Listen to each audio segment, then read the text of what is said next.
comment maintenant vous parler, au cours de cette table ronde, de transmission.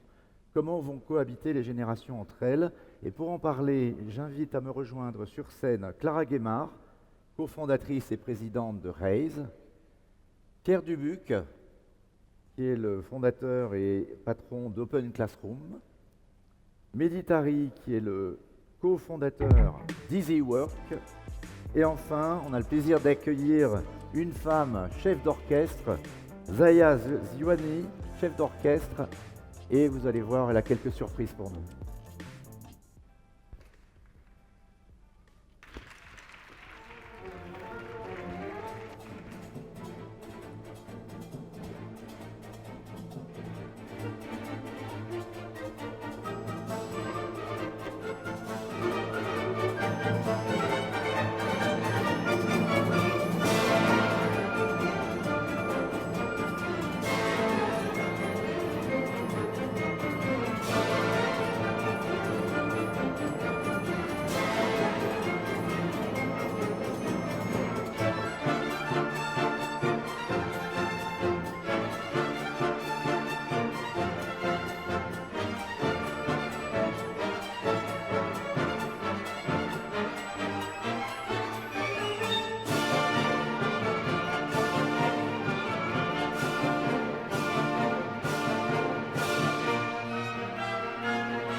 Bravo, vous avez tous reconnu la danse bacchanale de Camille Saint-Saëns. Alors, en fait, on ne devait pas commencer par la musique, on devait terminer par la musique, mais c'est pas grave, on va commencer par la musique, après tout, ça fait une bonne transition, pour parler de culture, de transmission avec Zaya, d'orchestre, divertimento. Merci de prendre alors chacun un micro différent, vous le savez, on respecte les règles sanitaires. Et Zaya, peut-être effectivement, cette période difficile quand même et qui risque de le rester pendant encore de longs mois, la culture, c'est quand même ce qu'on transmet de plus fort d'une génération à l'autre. Vous êtes originaire de deux cultures, Algérie, la France, et puis vous êtes d'une famille de mélomanes, vous êtes une musicienne, votre sœur également est musicienne. Vous incarnez, je pense, effectivement ici cette transmission de la culture et d'un patrimoine comme celui qu'on vient d'entendre. Donc j'ai envie de vous demander à la fois, dans cette question de la transmission, finalement, pourquoi c'est si important, notamment en période de crise, que la culture reste au cœur, on sait que la culture souffre beaucoup, on pense à eux, reste au cœur du projet de société. Oui, merci. Déjà, merci de votre invitation. Je suis ravie d'être à vos côtés pour partager ce moment. Déjà parce que la culture, ça nous fait rêver et que je pense qu'on en a aussi besoin dans ces périodes difficiles. Et puis après, de façon un petit peu plus peut-être pragmatique, c'est aussi le socle sur lequel on peut s'appuyer. On a la chance d'évoluer dans un pays comme la France qui s'est construit sur aussi un patrimoine musical. Alors évidemment avec les grands compositeurs et puis aussi des influences d'un certain nombre de pays étrangers. Je trouve que c'est important aussi qu'on continue à transmettre auprès des jeunes générations les œuvres de ce grand patrimoine musical, et puis qu'aujourd'hui on puisse aussi malgré tout rester innovant. Alors c'est pas simple de se dire d'être innovant à partir d'un matériau qui appartient à des siècles précédents, mais en même temps il y a plein d'approches très différentes d'associer aussi la dimension urbaine, contemporaine avec de la musique classique, le numérique avec la musique classique. Il y a plein d'approches et de rencontres qui sont évidemment possibles. Voilà, après, ce qui est important, je crois, aujourd'hui, et c'est ce pourquoi d'ailleurs je me suis engagée en tant que chef d'orchestre, que je me suis engagée à la création de l'Orchestre Symphonique Divertimento, c'est que j'avais envie aussi d'être une chef d'orchestre et une artiste du 21e siècle, un petit peu peut-être différente des figures qu'on a l'habitude d'avoir, parfois un petit peu un homme un petit peu âgé, avec ce regard, avec la grande barbe et ce regard un peu vers le passé. Moi, je voulais montrer qu'au contraire, la culture et même le patrimoine classique, c'était cette culture commune qui pouvait nous fédérer, et qu'aujourd'hui on manque de moments où on peut se rassembler autour des diversités de notre société, qu'elles soient sociales, culturelles ou intergénérationnelles. Alors c'est d'autant plus le cas aujourd'hui où en fait on nous demande de pas trop se rencontrer, et moi qui ai pendant 20 ans construit un projet autour de la rencontre entre les personnes, c'est vrai que ça n'était pas simple ces dernières semaines, ces derniers mois, de continuer à faire vivre la philosophie de ce projet différemment. Alors c'est vrai qu'aujourd'hui, moi j'adore faire évoluer ce projet et mon activité de chef d'orchestre dans les grandes salles de concert, mais aussi dans des territoires qui sont beaucoup plus urbains, dans les quartiers prioritaires, en milieu rural aussi. Et c'est vrai qu'on a beaucoup mis en lumière ces derniers mois des inégalités qui existaient sur nos territoires. Alors on connaît celles qui sont les inégalités d'accès à l'emploi, les problèmes de logement, de mobilité, d'accès à la santé, et puis ça a été assez visible ces derniers mois avec la crise sanitaire, mais la culture fait partie aussi des sujets qui sont aussi très inégalitaires, et donc moi j'ai réussi à réaliser mon rêve, à croire à des grandes ambitions, parce que j'ai eu accès à la culture, et donc aujourd'hui moi mon engagement en tant que chef d'orchestre c'est aussi de permettre de développer des projets culturels dans des territoires où la puissance publique n'est pas forcément toujours présente, et que tout le monde a le droit aussi de pouvoir accéder à des œuvres qui sont belles, à des projets qui sont d'excellence, qui sont ambitieux. Et d'être exigeant dans l'excellence, ça ne veut pas dire être élitiste. Et parfois, on a souvent aussi un peu confondu ces deux aspects-là. Et donc aujourd'hui, moi, ça me tient à cœur d'être présent sur ces territoires-là. Alors si parfois certains jeunes n'ont pas la possibilité, dans le cadre familial, comme ça a été mon cas, ou dans le cadre de leur parcours scolaire, d'avoir accès aux grandes œuvres musicales, et je trouve qu'aujourd'hui, en tant qu'artiste, c'est aussi une responsabilité que l'on a. Alors moi, ça fait 20 ans que j'ai monté ce projet de l'Orchestre Divertimento aussi pour ça, pour apporter plus d'innovation dans les programmes artistiques, plus d'engagement sur un certain nombre de territoires, former les jeunes d'aujourd'hui à la pratique musicale, pas forcément pour en faire tous des grands violonistes ou professionnels, mais qu'en tout cas, ils aient un socle de culture et de culture musicale sur lequel s'appuyer, et eux-mêmes après réussir dans leur parcours scolaire, leur parcours professionnel. Donc voilà un petit peu le sens de mon engagement autour de la culture et de cette transmission que je trouve importante, de transmettre à la fois le patrimoine, mais aussi des valeurs d'engagement, de persévérance, et ces valeurs qui sont importantes. Alors c'est vrai que ces derniers temps, on pouvait un petit peu faire superposer les cartes des territoires qui ont été très fragilisés par la crise sanitaire, par la crise sociale aussi, et par ces inégalités-là. Donc voilà, donc c'est, je pense, un sujet qui reste plus que d'actualité, et voilà, j'essaye aujourd'hui, malgré les difficultés de survie quotidienne de l'orchestre et puis du monde du spectacle vivant, malgré tout de continuer à se fixer des objectifs à 5-10 ans, et en gardant au cœur de ces territoires-là les enjeux d'éducation et particulièrement de culture. Alors, pourquoi vous avez choisi cet extrait-là? Vous disiez tout à l'heure, parce qu'il y a une double culture aussi, cet extrait dans cet opéra? Oui, alors c'est vrai que c'est un choix un petit peu... alors déjà parce que j'aime beaucoup cette musique-là, vous avez pu le voir qu'elle est assez entraînante, et ça fait partie typiquement des exemples de ce qu'on peut ressentir quand vous écoutez, vous êtes face à un orchestre symphonique, et c'est aussi tout le sens de mon engagement, quand on va au plus près des territoires, des familles, des jeunes, quand vous les mettez face à un orchestre symphonique, ça n'a rien à envier au concert de rock ou de rap. Voilà, il y a beaucoup d'émotions, ce sont des belles musiques, donc c'est important qu'il y ait accès. Et puis aussi parce qu'en effet, c'est un extrait musical qui incarne un petit peu mon parcours, à la fois le langage musical symphonique de Camille Saint-Saëns, qui est un des plus grands compositeurs français, et en même temps, voilà, son inspiration des musiques classiques d'Algérie, d'Afrique du Nord. Et je trouve que dans des périodes où parfois on s'interroge beaucoup sur l'identité nationale, qu'est-ce que c'est d'être français, voilà, toute l'actualité autour des séparatismes dont on a parlé récemment, je trouve que de temps en temps, c'est bien aussi de montrer à nos jeunes en France que notre patrimoine, qu'il faut qu'on ait en France et que c'est important de bien connaître la culture française, la culture européenne, mais qu'elle s'est aussi construite sur la rencontre avec d'autres cultures et ça, je pense que c'est important de ne pas perdre ça de vue. Racontez-nous en 1 ou 2 minutes, qu'est-ce que vous vivez en ce moment? La culture, ça reste fermé aujourd'hui, c'est compliqué, le spectacle vivant, les gens ont peur peut-être de retourner au spectacle. Comment est-ce que vous arrivez à maintenir finalement le feu sacré et la cohésion du groupe? Alors, en effet, c'est pas simple. Alors, moi, je m'attendais à ce qu'en effet, il y ait beaucoup d'inquiétude de la part des publics pour venir au concert. Et en fait, il s'avère que pas vraiment. Au contraire, on ressent beaucoup d'envie de la part des publics de venir au concert parce que ça a manqué aussi de pouvoir se retrouver autour des moments de musique. Il n'y a pas très longtemps, alors bon, quand la météo était un peu plus clémente, on a donné un de nos derniers concerts sur la ville de Tremblay en France, en Seine-Saint-Denis. Et on a eu, alors toutes les mesures étaient bien respectées, l'organisation était très efficace et on a eu plus de 5000 personnes qui sont venues au concert. Donc en fait, c'est tout à fait... aujourd'hui, ça démontre bien que les gens, même dans les quartiers populaires, ont envie de se retrouver autour de la musique.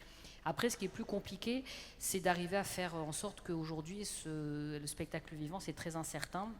Il y a maintenant que la météo est plus difficile, les concerts ont lieu dans des salles fermées où c'est pas forcément évident. Toutes les salles en France ne sont pas configurées comme l'Opéra de Paris ou la Philharmonie de Paris, donc de maintenir une distanciation sociale au sein d'un orchestre symphonique dans une salle, c'est pas toujours évident. Il y a aussi parfois des territoires qui, il y a pas très longtemps, j'étais en lien avec des théâtres qui, certaines zones, on ne voit pas forcément d'un bon œil de faire venir 80 musiciens de la région Île-de-France en zone alerte rouge et de nous inviter. Donc parfois, aujourd'hui, il faut arriver à convaincre aussi des personnes que c'est important de continuer à garder des moments de culture et que ça ne doit pas être simplement accessoire, mais que ça doit faire partie aussi de la vie quotidienne. Et puis voilà, sur les aspects aussi très économiques et techniques, les dimensions du chômage partiel qui sont encore assez floues dans le spectacle vivant, les aides de l'État qui sont parfois encore aussi pas arbitrées, donc qui nous mettent aussi dans beaucoup d'incertitudes, pas forcément la possibilité de se projeter. Et on sait très bien que les sujets d'éducation, d'accès à la culture demandent du temps. Et ce temps-là, il est difficile à faire coïncider avec l'urgence du moment. Donc, heureusement, notre économie de projet s'est aussi articulée sur des associations aussi avec des mécènes privés, que ce soit des fondations, des entreprises. Et d'ailleurs, j'invite ceux et celles qui auront envie de s'impliquer à nos côtés, de ne pas hésiter à nous rejoindre et de nous soutenir, bien évidemment. Mais aujourd'hui, sans le monde économique, on n'aurait jamais l'orchestre, par exemple, l'orchestre Divertimento, certainement n'aurait pas pu exister plus longtemps que cette année en 2020. Donc heureusement, grâce au soutien du monde économique, évidemment de la puissance publique un petit peu, et de nos liens étroits avec les collectivités, on arrive tant bien que mal à faire maintenir l'activité. Mais on a besoin aujourd'hui de pouvoir se projeter, ce qui n'est pas forcément simple. Et d'écouter de la musique. Merci beaucoup. Tout à fait, merci. Zaya, on reviendra vers vous un peu plus tard dans le débat. On peut l'applaudir, bien sûr, pour tout ce qu'elle fait pour transmettre le patrimoine musical. Alors on va rester avec les femmes, avec Clara Guémard. Clara, vous êtes cofondatrice et présidente de RES, qui est un fonds d'investissement responsable, éthique, vous allez nous en parler. Vous avez été la patronne des investissements étrangers en France pour essayer de faire venir dans ce monde libéral et de concurrence les investisseurs, les Américains, les Chinois, créer des usines et développer l'emploi. Vous avez également présidé General Electric France. Et puis vous êtes aussi une mère, M-E-R-E, de 9 enfants, 6 filles et 3 garçons, me rappeliez-vous. Et vous avez écrit un livre à une de vos filles, Bérénice, je crois.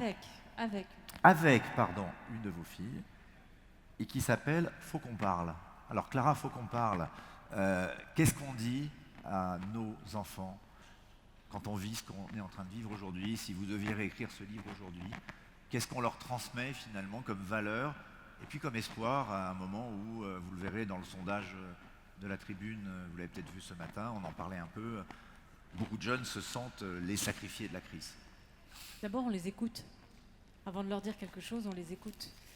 Moi, si je prends les 9 enfants, j'en ai 3 qui sont intermittents du spectacle, dont une dans la musique.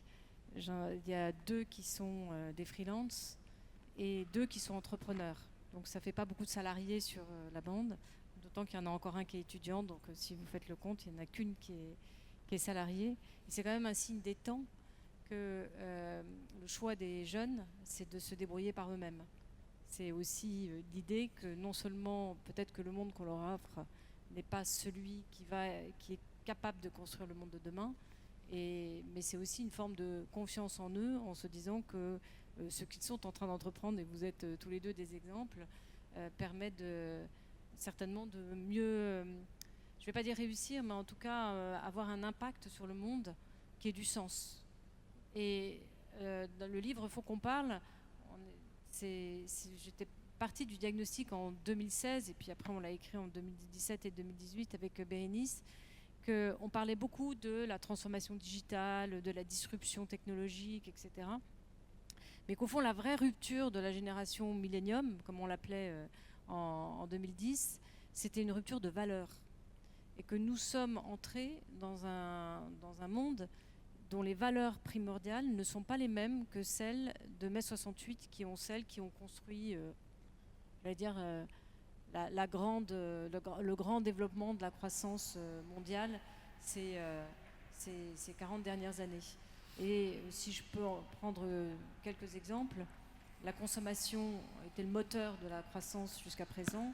La génération millénium et maintenant nous-mêmes, puisque la contagion a été positive, se pose la question de la consommation responsable, la consommation et l'usage, la place de l'environnement, et pas simplement pour la protection de la planète, mais aussi pour sa propre santé, pour celle de ses enfants, etc.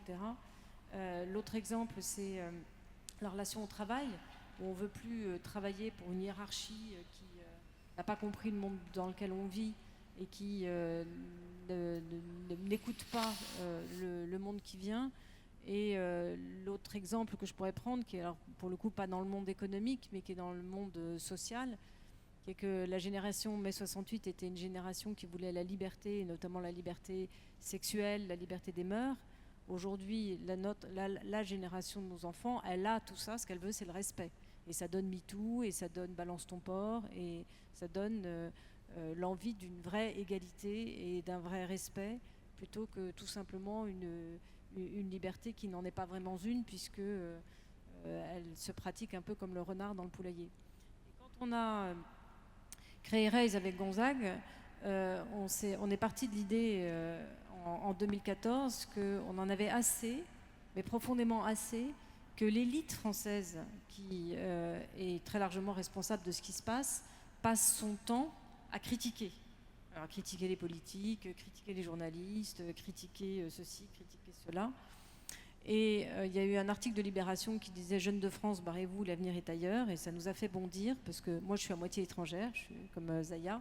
Je viens du Nord, moi, mais, et je sais ce que je dois à mon pays.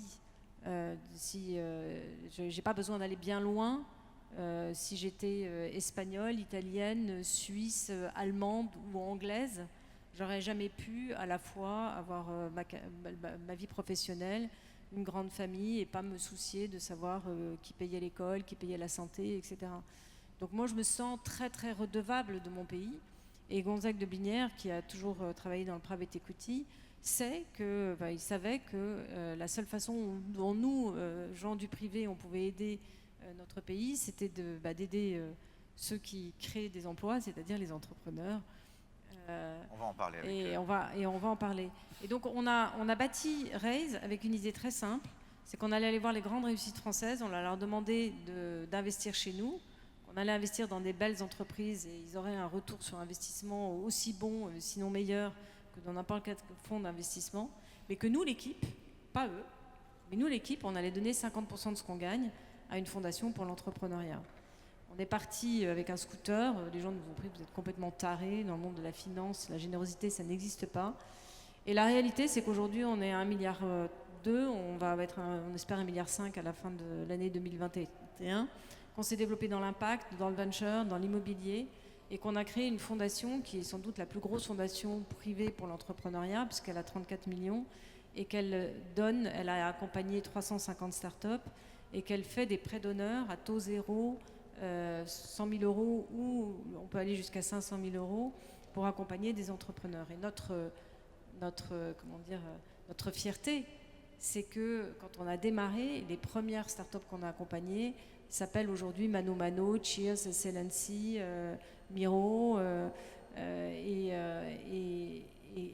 on a réussi à choisir les bonnes pépites parce que c'est les équipes d'investissement donc, qui ont discuté avec les entrepreneurs, qui les ont accompagnés et qui les ont aussi sélectionnés.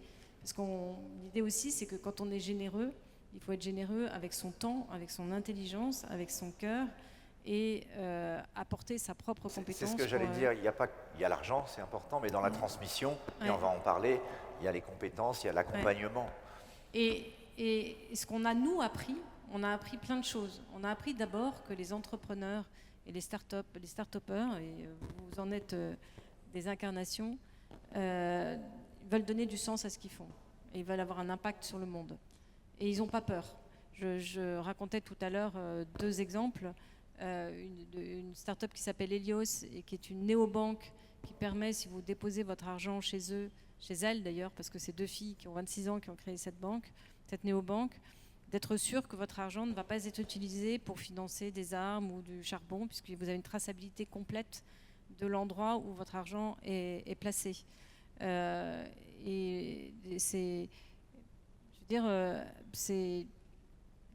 dans ma génération, imaginer d'essayer de monter une néobanque, c'était juste non seulement fou, mais c'était impossible. Et là où je voulais en venir, c'est que la génération d'aujourd'hui, elle a entre les mains une capacité à agir que notre génération n'avait pas. C'est ce que vous disiez, c'est génération sacrifiée, vous n'êtes pas d'accord? Alors, après les périodes de crise, c'est toujours... de toute façon, la vie, elle est tragique. Penser que la vie est un long fleuve tranquille n'est pas vrai.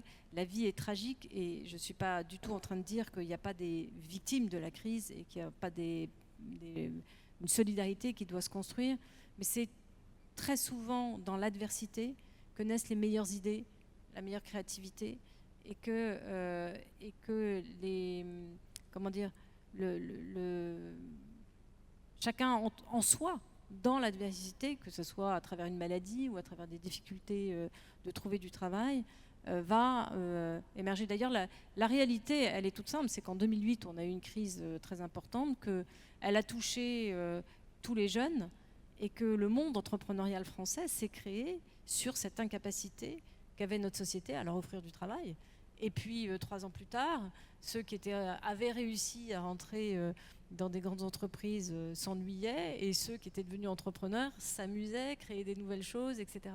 Donc l'adversité qu'on vit aujourd'hui, c'est pas simplement un virus qui évidemment nous embête parce que c'est casse-pied d'être masqué, c'est casse-pied d'être empêché de faire plein de choses, mais en même temps le masque c'est aussi ce qui nous permet de continuer à vivre, mais c'est surtout une période qui traduit une très grande transformation de nos sociétés et on peut espérer, en tout cas en faisant confiance et en écoutant les jeunes, que ça sera plutôt pour du mieux que ce qu'on a fait dans le passé. Ça ne veut pas dire que tout ce qu'on a fait était mal, mais on n'avait pas forcément une clarté et une vision et un jugement qui était aussi pertinent que celui de la jeunesse. Donc dans Faut qu'on parle, c'est un dialogue entre ma fille et moi, c'est pas du tout un dialogue entre mère-fille, mais c'est un dialogue entre la génération post-68 et la génération aujourd'hui qui a les clés.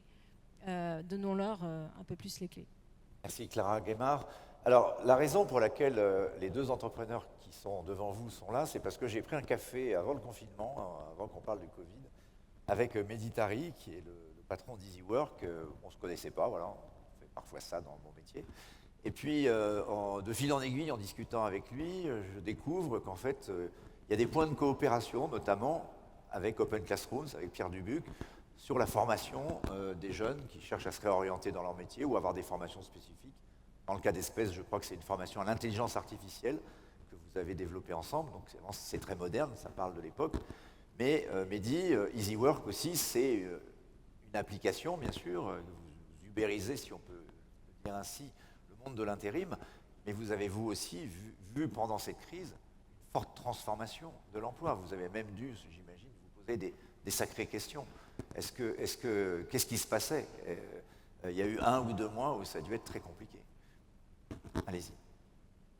En effet, alors EasyWork d'abord c'est une plateforme technologique sur ce secteur de l'intérim, de l'agence d'emploi qui transforme ce marché et qui est au cœur de sa transformation numérique.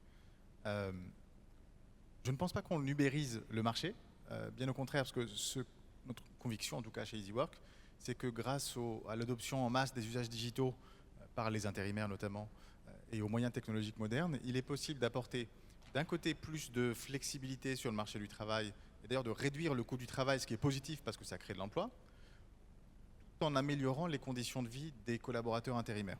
C'est vraiment notre ligne de conduite. Et c'est vrai que la crise que nous traversons, on le répète sans cesse, mais est inédite. Au début de cette crise, et notamment au moment du confinement, comme tout le secteur de l'intérim et comme l'emploi en général d'ailleurs, on a forcément vu un certain nombre de nos clients fermer leurs usines, fermer leurs entrepôts. Il y a eu une crise cardiaque. En quelque sorte. Mais ce qui est intéressant, c'est qu'on a aussi vu d'un autre côté, assez rapidement, pour donner des chiffres, on a perdu 40% de notre activité ou des intérimaires en poste du jour au lendemain au moment de l'annonce du confinement. 3 semaines plus tard, nous étions déjà revenus au niveau pré-confinement. Et depuis, c'est assez surprenant, mais nous croissons beaucoup plus vite qu'avant. C'est-à-dire que nous mettons sur le chemin de l'emploi aujourd'hui 3 fois plus de personnes en poste que l'année dernière, et chaque mois 20% de plus. Et donc je crois que ça souligne en fait quelque chose d'assez intéressant, qui est que cette crise, comme toutes les grandes crises d'ailleurs, sont simplement des accélérateurs de changement. Elles ne font qu'accélérer des grandes tendances de fond qui étaient déjà là avant, mais c'est certain qu'aujourd'hui, un patron d'entrepôt, un directeur d'usine a beaucoup plus de facilité à se dire allons essayer quelque chose d'innovant, de nouveau, si ça me permet de maintenir l'emploi finalement, sans prendre trop de risques, parce qu'on vit dans une époque un peu incertaine.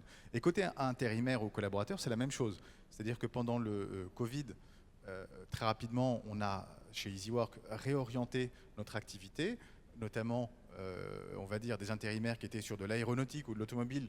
Les usines fermaient vers ce qu'on appelle la seconde ligne, donc des activités notamment dans la distribution, dans l'alimentaire, dans l'agroalimentaire.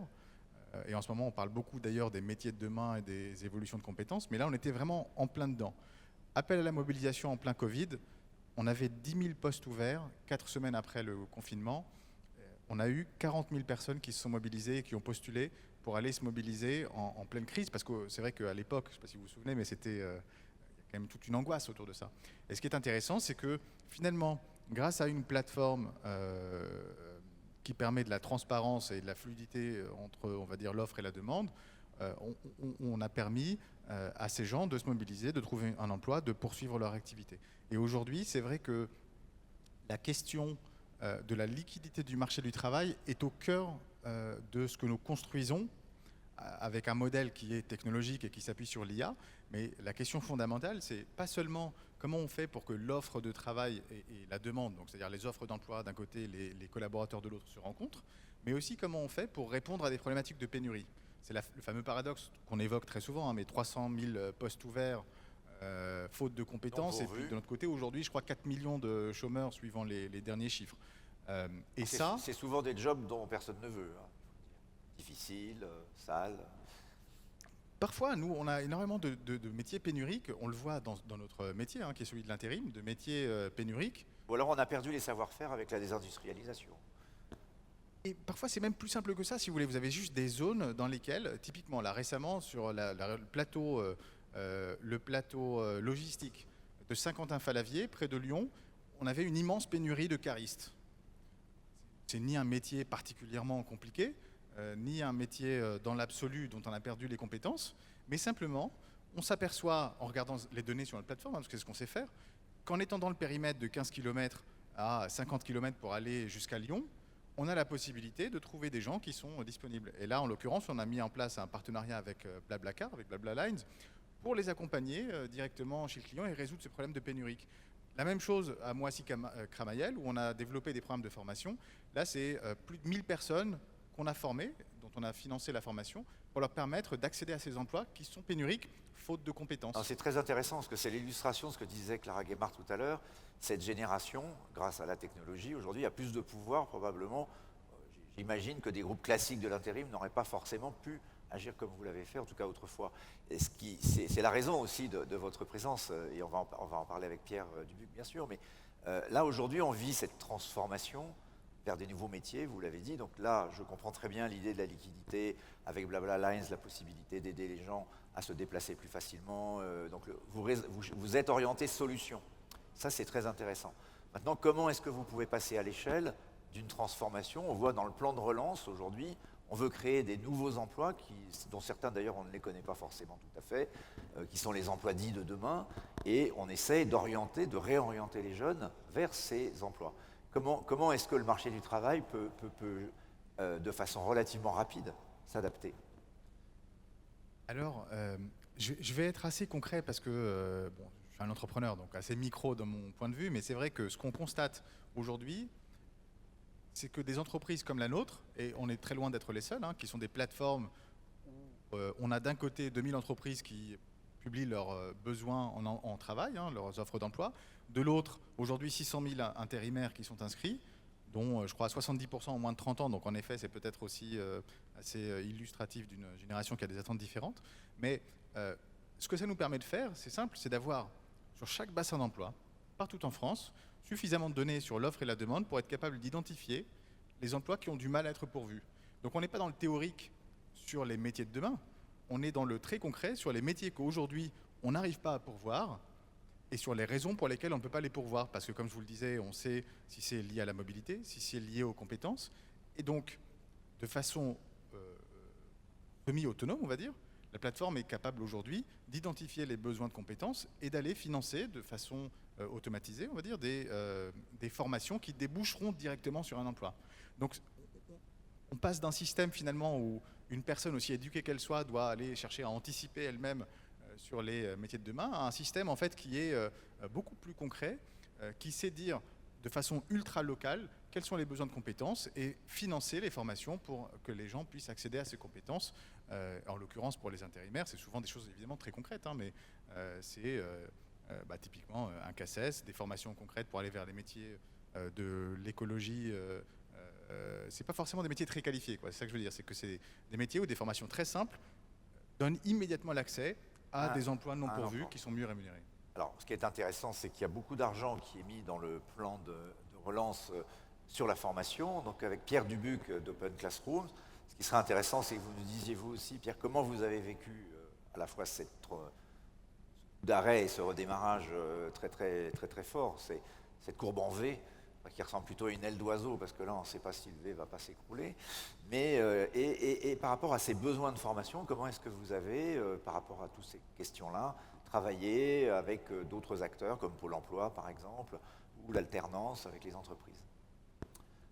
Courbe en W, peut-être. Peut-être en W, mais je ne voulais pas le dire, parce que je ne veux pas être oiseau de mauvais augure.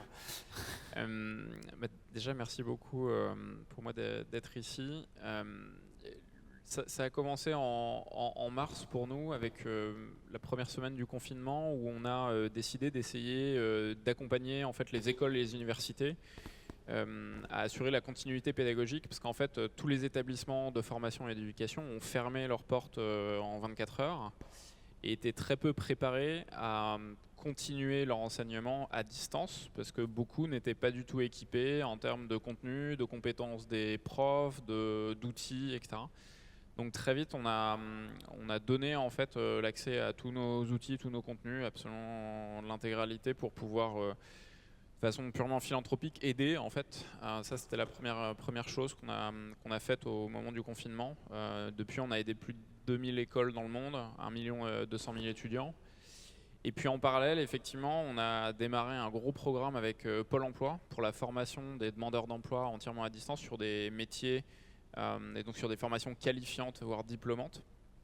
Là aussi, ça a été un petit peu chamboulé parce qu'on a commencé ça aussi dans les 10 premiers jours du confinement avec un essor jamais vu, dans le sens où on a eu plus de 10 000 candidatures en quelques semaines. Enfin, ça a été très très rapide.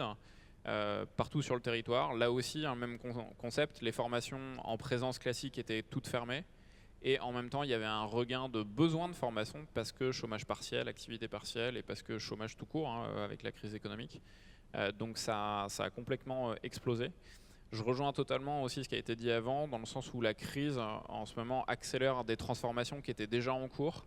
Donc la transformation vers la digitalisation, la flexibilisation de l'outil de formation des écoles, des universités, clairement en train de se faire. Les entreprises aussi ont maintenant clairement le besoin de former à distance, puisque envoyer des collaborateurs, ça a juste plus de sens et c'est même plus possible. Donc on a gagné plusieurs années de transformation naturelle en l'espace de quelques semaines en fait. Est-ce qu'on pourrait dire qu'on a fait un gain de productivité colossal pendant cette crise grâce au digital, par exemple dans ces métiers-là de l'éducation, de la formation? Ou est-ce qu'on n'en est pas encore tout à fait là? On voit bien qu'à l'éducation nationale, ça reste peut-être encore un peu lent. Je pense que ça dépend beaucoup des établissements et des organisations avec lesquelles à laquelle vous posez la question. Nous, on a fait un gain de productivité, clairement, entièrement à distance. On fait plus aujourd'hui qu'on faisait il y a 6 mois de façon assez significative. Maintenant, à l'inverse, si vous n'étiez pas du tout équipé, pas du tout acculturé en fait à ça, on a d'autres écoles aussi qui ont eu une perte de productivité et qui se prennent la vague vraiment de pleine face et pour qui ça va être très difficile. Il y a des écoles qui ont des soucis budgétaires imminents parce que, par exemple, les universités ou les écoles tiraient une partie de leur budget des étudiants internationaux à qui on facture des frais de formation qui sont plus significatifs. Bon, les étudiants internationaux, ils sont plus là, tout simplement parce que les frontières sont fermées, où il y a des quarantaines et personne n'a envie de voyager. Du coup, il y a des problèmes budgétaires assez conséquents. L'alternance aussi est un sujet qui a été assez chaud puisqu'il est connecté au recrutement. Donc quand les entreprises ne recrutent plus, il n'y a plus beaucoup d'alternance et donc il y a des écoles aussi qui sont impactées négativement. Est-ce que ça peut rebattre les cartes? Est-ce que le HEC du futur, c'est Open Classrooms ou Google? Ils sont là, donc ils nous entendent. Je sais pas, il faudrait demander à Google, mais je pense pas qu'il y ait beaucoup de crainte à avoir pour HEC, parce que je pense qu'ils ont une marque et quelque chose qui va rester de tout ça. Et des anciens élèves qui continuent à les Des anciens élèves qui continuent, une belle fondation, des beaux mécènes, mais aussi ils étaient déjà équipés en fait. Et quand on descend dans les hiérarchies, ça va être plus dur. Je pense effectivement que quand on descend vers des écoles ou des établissements qui étaient beaucoup moins financés, beaucoup moins préparés, avec une marque beaucoup moins reconnue, ça peut être beaucoup plus difficile, effectivement, et il va y avoir de la casse. On le voit. Il y a déjà des écoles qui ont fait faillite en France, et on le voit dans le monde anglo-saxon. Ça va clairement faire un effet château de cartes assez rapide. Aux États-Unis, on commence à le voir dans les finances des universités. Donc c'est pas du tout anodin. Il va y avoir aussi une petite révolution à cause de la crise économique et financière qui va impacter le tissu d'écoles et de formation. Je voudrais qu'on consacre les minutes qui restent à parler du problème le plus grave peut-être qui est devant nous, cette explosion sans doute des inégalités, du chômage. Les mois qui viennent, on le sait, il faut être réaliste et lucide, vont être assez difficiles, sans préjuger de ce qui sera décidé ou pas dans les jours qui viennent sur des confinements partiels. Et donc aujourd'hui, dans cette transmission, le sujet quand même clé, on l'a vu en parlant de musique, mais on l'a vu en parlant des valeurs, on l'a vu en parlant de l'emploi, c'est de garder la cohésion sociale. Donc qu'est-ce que chacun vous voyez, qu'est-ce que vous pouvez dire comme type d'action que vous pouvez mener pour aider les publics les plus fragilisés par la crise aujourd'hui à s'en sortir? Je sais, Pierre, peut-être tant que vous aviez le micro, vous travaillez par exemple avec des associations pour aider les réfugiés. C'est le cas aussi de Zaya. Peut-être on peut parler de cette situation, puis de façon plus large, pouvez-vous nous dire ce que vous en pensez? Oui, alors nous, la façon dont on a conçu et créé Open Classrooms, c'est comme une entreprise à mission, la mission étant de rendre l'éducation accessible.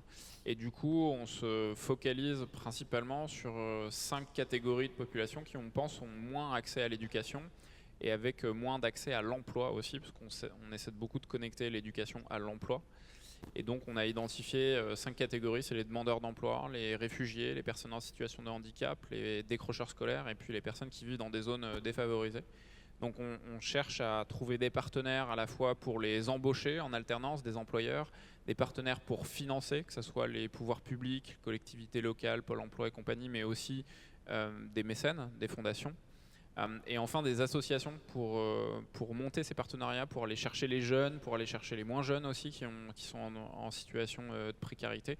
C'est ça qui nous motive aussi. Et c'est pour ces gens qui n'ont pas accès ou pas beaucoup accès à l'éducation et à l'emploi qu'on se mobilise en fait tous les jours. Mehdi, sur ce sujet, qu'est-ce que vous faites? Sur ce sujet, alors, d'abord, on a des actions solidaires à proprement parler, notamment dans l'accompagnement à l'emploi de certaines personnes éloignées de l'emploi, de réfugiés. Mais au-delà de ces initiatives sur lesquelles je ne m'étendrai pas, je crois que le plus important pour nous, c'est d'avoir un impact de masse et à l'échelle à travers des mécanismes qui ne sont pas ciblés pour certaines populations en particulier. Ce que je veux dire par là, c'est que la meilleure façon pour nous d'aider le plus grand nombre, y compris ceux qui sont les plus éloignés de l'emploi, à trouver un emploi, hein, pour être très concret et très simple, c'est d'avoir d'abord un accès à un marché transparent et liquide. Donc déjà, avoir accès aux offres d'emploi sans discrimination, pouvoir même les sélectionner, pouvoir être informé lorsqu'une offre d'emploi peut leur correspondre. L'information, c'est la première des barrières à l'emploi. Donc ça, c'est le premier sujet sur lequel on est très actif. Le second sujet, je dirais, ce sont les barrières de compétences. On a parlé des formations. Pour nous, c'est un sujet fondamental et c'est de le faire intelligemment. C'est-à-dire de ne pas former quelqu'un, alors même si parfois ça peut être toujours un plaisir évidemment de se former, mais pour ce qui nous concerne en tout cas, de former les demandeurs d'emploi sur des formations qui débouchent directement sur du travail. Et pour vous citer quelques autres exemples qui s'éloignent un tout petit peu plus de notre domaine, on a mis en place des solutions de microcrédit avec une autre start-up qui s'appelle Finfrog. Plusieurs centaines d'intérimaires ont pu bénéficier de microcrédits, notamment des bénéficiaires du RSA, dont on s'est aperçu qu'ils ne prenaient pas de missions courtes parce que ça décalait leur allocation d'un mois. Et donc il y a des problématiques, en fait, ils ne peuvent pas payer les factures tout simplement. Hein, c'est pas de... Et donc voilà, des petites solutions très concrètes qui permettent à l'échelle aux personnes, notamment plus éloignées de l'emploi, en fait, d'avoir les outils qui les empower, je ne sais pas comment on dit en français, mais qui leur donnent la possibilité de même trouver des solutions qui leur permettent de travailler. Merci. Zaya, de votre côté, vous faites beaucoup d'actions, vous êtes très engagé dans les quartiers. Oui, alors nous déjà très concrètement, c'est de faire en sorte que la culture elle puisse vivre sur ces territoires. Alors il y a beaucoup de choses dont on vient d'entendre parler sur les territoires, voilà, des quartiers prioritaires, en milieu rural aussi beaucoup. Alors ça paraît peut-être évident, mais c'est loin d'être le cas dans beaucoup de territoires en France. Donc nous on essaie beaucoup de s'activer et justement de réunir des partenaires très différents pour faire en sorte qu'on puisse aussi écouter une belle symphonie de Beethoven à Stein, à Vaux-en-Velin, dans les quartiers nord de Marseille, de Nîmes. Vous voulez dire que la musique Lens. adoucit les mœurs? Oui, puis c'est surtout que tout En le ce monde... moment, c'est peut-être utile, effectivement. Oui, puis c'est important aussi que tout le monde puisse y avoir accès. On sait aussi que c'est par aussi l'accès à la culture générale qu'on permet aussi de donner un socle solide de connaissances aux jeunes et puis ensuite de pouvoir construire leur parcours scolaire et professionnel. Donc ça, c'est une chose. Et puis après, sur toute notre action culturelle, alors en effet, on a des actions assez particulières en direction des publics migrants, des publics aussi en fragilité, alors soit parfois bénéficiaires du RSA, et donc de les amener petit à petit à revenir dans une activité sociale pour après réintégrer aussi une vie professionnelle en milieu carcéral. Et puis on a un sujet assez particulier, une attention particulière sur l'égalité femmes-hommes. Alors c'est un vrai sujet dans le milieu de la culture, déjà parce que dans les orchestres symphoniques, les femmes solistes, compositrices, metteurs en scène et autres, il y a beaucoup de chemin à faire. On est quand même moins de 4% de femmes chefs d'orchestre. Et donc si on veut aussi montrer à nos jeunes générations que tout est possible, il faut aussi que ça soit visible. Et pour moi, j'avais du mal quand j'étais jeune à me projeter en tant que femme chef d'orchestre, en tant que chef d'orchestre femme plutôt, parce que j'en voyais pas. Et aujourd'hui, on a besoin aussi de montrer ça. Donc, c'est pour ça qu'on vous a donné ce micro. C'est gentil, merci beaucoup. Et donc voilà, donc on a tout un sujet par rapport à ça, où on mobilise beaucoup dans le cadre de notre académie aussi d'énergie et de l'attention pour montrer qu'une femme, elle peut être trompettiste, timbalier, contrebassiste, chef d'orchestre, et qu'un garçon peut aussi jouer de la flûte et de la harpe, entre autres. Mais aussi par rapport aussi, parce que les femmes aussi sont beaucoup des publics parfois fragilisés, en fragilité sociale, économique, et donc du coup en plus grande difficulté pour permettre elles-mêmes à leurs enfants de pouvoir d'avoir accès à la culture. Donc c'est vrai qu'on a aussi une attention particulière dans notre activité, et nous on est très engagés. Je suis une grande partisane de la mixité, mais c'est aussi des publics qui méritent cette attention particulière. Et puis évidemment de continuer dans notre académie alors à former ces jeunes musiciens par la musique à des valeurs très importantes dans leur insertion sociale et professionnelle, et aussi avec nos partenaires qui nous accompagnent, de les aider à trouver des stages, leur premier emploi, parce que Vous le verrez dans le sondage qu'on publie, effectivement, les jeunes sont très inquiets d'avoir accès à des stages. Et parce qu'on a aussi des jeunes qui sont très diplômés, qui sont très forts en musique, qui sont très forts dans leur parcours scolaire et qui ont encore aujourd'hui beaucoup de mal à trouver des stages et des premiers emplois. Et donc on essaie de bénéficier du réseau de nos partenaires pour leur permettre aussi de régler ces aspects-là. Donc Merci, en Zaya. quelques mots. On arrive en quelques mots et on arrive à la conclusion avec Clara Guémard. Donc comment éviter que ce soit les raisins de la colère dans les mois qui viennent, Clara? Un peu d'optimisme. Un peu d'optimisme. Bon, d'abord, nous, on essaye aussi très concrètement d'agir. On a créé un fonds d'impact qui vise à accompagner les entreprises à mission. Les entreprises à mission, soit dans le domaine environnemental, soit dans le domaine social. Et par exemple, on regarde un dossier d'insertion dans les gens qui sortent de prison. Et on essaye aussi, je ne vais pas rentrer dans les détails, on a aussi accompagné Protection Soignant, on a financé pas mal de projets de façon philanthropique au moment du confinement, et on essaye aussi de se l'appliquer à nous-mêmes. Et notamment, on s'est dit que des choses qu'on pouvait faire, c'est que comme nous, on a accès aux dirigeants, si on veut que le monde change, il faut d'abord se changer soi-même. Mais si on peut aider les dirigeants à changer plus vite, la façon, c'est pas de leur faire du catéchisme sur l'environnement ou sur le social, mais c'est de les immerger. Et donc on est en train de créer un lieu qui est à 1 heure de Nice, en pleine campagne, et qui sera un lieu de séminaire dans une ferme de permaculture. En disant que quand on réfléchit à sa stratégie tout en ramassant des carottes et en allant dans la nature, peut-être qu'on réfléchit différemment et qu'on parle avec les villageois, on réfléchit différemment sur sa stratégie d'entreprise. Je crois qu'il y a une chose qui est difficile dans le monde aujourd'hui, c'est que nous sommes gouvernés par la peur. C'est la peur qui domine. Bien sûr, la peur, elle est utile parce qu'elle nous évite de faire des bêtises. Mais si on pouvait franchement insister sur l'envie, sur la capacité à agir, les Français n'ont jamais été aussi capables d'agir dans les périodes de crise. Ils l'ont montré au cours de toute l'histoire. Si on pouvait simplement leur dire à un moment donné qu'on leur fait confiance et qu'on va s'appuyer sur eux, plutôt que de leur dire on va s'occuper de vous et on va vous inquiétez pas, on va s'occuper de vous, mais de leur faire confiance sur leur capacité à rebondir, ça ferait tellement du bien. Moi j'attends des politiques et des journalistes parce que les journalistes ont aussi leur rôle à jouer, qui plutôt que de évoquer toujours ce qui fait peur et ce qui va mal, disent voilà tout ce qui va bien, et c'est là-dessus qu'on peut construire l'avenir. On a un peu parlé de ce qui va bien. Moi, je dirais terminer sur la peur. C'est vrai que la peur, c'est ce qui nous définit peut-être de plus primitif en tant qu'humain. C'est aussi notre instinct de survie, mais ce qui nous caractérise... Le désir, c'est le aussi désir l'instinct de aussi, survie. bien sûr. C'est l'instinct de survie, et il est peut-être plus puissant que la peur. Peut-être le désir est plus puissant, le désir de créer, le désir de créer, y compris les jobs dont on aura besoin à transmettre pour tous nos enfants. Et la solidarité, c'est pour ça que je voulais qu'on termine là-dessus, parce qu'on l'a vu pendant cette crise, finalement ce qui nous a permis de tenir, je crois, et on l'a vu, même si c'est toujours difficile, c'est la solidarité. Merci à tous les quatre. On peut les applaudir et les remercier. Danielle Tchana, qui est la fondatrice de Bismart Edu. Excusez-moi, j'avais ma fiche qui s'était mélangée, qui va nous faire son pitch de quelques minutes. Pardon.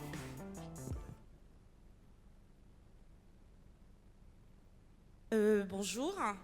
Donc, on a parlé de transmission, de territoire. Je vais commencer par une question. Est-ce que vous connaissez le pourcentage en fait des jeunes issus de lycées qui intègrent en fait les grandes écoles telles que Polytechnique ou bien l'ENS, des jeunes de région? En fait, ça représente moins de 20%. En gros, on se rend compte en fait que ces jeunes en fait n'ont pas la possibilité ou bien ne sont pas représentés en fait dans ces grandes écoles. La question c'est pourquoi? Parce que en fait ils n'ont pas la préparation adaptée pour pouvoir en fait intégrer ces grandes écoles et demain faire partie de notre équipe dirigeante. Il faut savoir en fait que si on veut plus de diversité, plus d'inclusion dans l'équipe qui dirige en fait ce pays, il faudrait également que ces écoles puissent être meublées par des jeunes en fait issus de régions, issus de quartiers et que ces écoles en fait puissent représenter la diversité du monde dans lequel on vit. Donc moi à la base je suis docteur en mécanique. Et également, j'ai fait des études en finance grande école. Et on s'est rendu compte en fait que pour pouvoir aider ces jeunes à intégrer ces écoles, il faudrait qu'on leur apporte une préparation à la hauteur des prépas parisiennes. Sauf qu'on a deux blocages. Le premier, ce sont les limites géographiques. Il n'est pas évident en fait de transmettre de l'éducation en fait à des jeunes qui se trouvent en fait. Moi, je suis de Hauts-de-France, dans les Hauts-de-France. Et également, il y a le deuxième problème qui est l'aspect financier, parce que c'est pas donné à tout le monde de pouvoir se loger à Paris, vivre à Paris et suivre ses études à Paris.